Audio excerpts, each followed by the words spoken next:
Okay, so you guys really seem to be into this idea of raising kids who are, you know, like kind and can handle whatever life throws at them. Yeah, compassionate and resilient. Right, exactly. Really hot topic. Definitely is. And, a lot of you requested a deep dive into this book, Raising Good Humans by Hunter Clarke-Fields. So, Great book. yeah, and she's got quite the background, actually. She's a mindfulness mentor, and she created this whole mindful parenting course.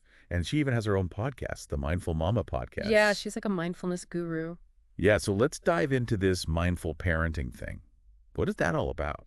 Well, it's really about being present and aware when you're interacting with your kids, like really being there in the moment. Okay, so not just like going through the motions. Exactly. Yeah. Yeah. Instead of just like reacting to everything, without thinking. Oh, like yelling at them to just stop because you said so. Yeah. Yeah. Or, snapping at them when you're stressed.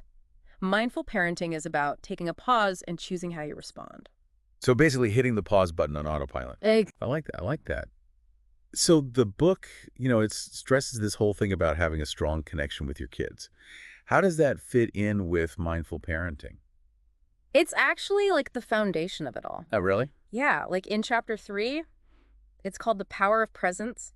It talks about how when you're really present with your kids, giving them your full attention, you build this bond that goes way deeper than just words. Okay, so like putting your phone down and actually like listening to them when they're telling you all about that, that bug they found. Exactly. Yeah. Being present shows them that they matter and that you care about what they have to say. It makes sense. I mean, I know how good it feels when someone really listens to me, so I can only imagine it's the same for kids. Absolutely. But okay, let's be real here. Does mindful parenting mean, letting your kids just do whatever they want? No, not at all. It's not about being permissive. It's about setting boundaries, but doing it with compassion. Okay, so how does that work? So chapter 4 is all about that setting boundaries with compassion.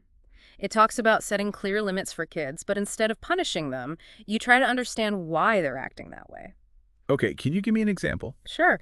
So let's say your kid is having a total meltdown in the grocery store because you said they can't have candy. Oh, yeah, I've been there. Right. So instead of like immediately giving them a timeout or yelling, you take a breath, you acknowledge their feelings, you say something like, I see that you're really upset that you can't have candy. Okay, so you validate their feeling. Exactly. Then you explain, you know, calmly why they can't have the candy. Maybe offer a hug.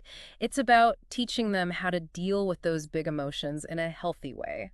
It's such a different approach than how, a lot of us were raised. It's like we were just told to stop crying or, Yeah. suck it up, Yeah, exactly. This is more about, helping them understand and process their which emotions. is probably something a lot of adults could use help with too. Totally. And that actually leads into the next thing the book talks about, which is emotional intelligence.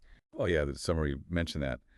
How do we help our kids develop that? Well, chapter 5 dives into that, and it says, you can teach kids to recognize and understand and manage their own emotions. So basically giving them the tools to navigate all the ups and downs. Yeah, exactly. Like you can name their feelings like, hey, it seems like you're feeling frustrated, and then help them find healthy ways to express those feelings, whether it's through words or drawing or, whatever works for them. Yeah, that makes sense. Yeah. I mean, if you don't even know what you're feeling, how can you deal with it, right? Right. And the last thing I wanted to touch on is this idea of creating a mindful home environment. Yeah. What does that even look like? Well, think of a home where everyone's like, calm and present, and there's a lot of compassion and understanding. That's what we're aiming for. And chapter 6 talks about how, the best way to do this is to lead by example. If we want our kids to be mindful, we have to be mindful ourselves. Oh, so it starts with us. It always does. It's Yeah. not about adding another chore to your to-do list. It's about finding those little moments throughout the day to just be present. So like when you're feeling overwhelmed and stressed, maybe just taking a deep breath. Exactly. Or like putting your phone away during meals and really connecting with your family. Like all these little things can add up to create a more mindful atmosphere. Exactly. I love that. I think that's a really great place to wrap up our deep dive. It really makes you think about how we can weave mindfulness into our own busy lives to be the best parents we can be. Definitely food for thought. Yeah, for sure. So to all of you listening out there, if you're intrigued by this whole mindful parenting thing, I highly recommend checking out Raising Good Humans by Hunter Clarke-Fields. It's full of practical tips and insights. I second that. It's a great read. Thanks for joining us on this deep dive, everyone. Until next time, keep those conversations going and keep learning and growing. See you next time. Bye. Bye.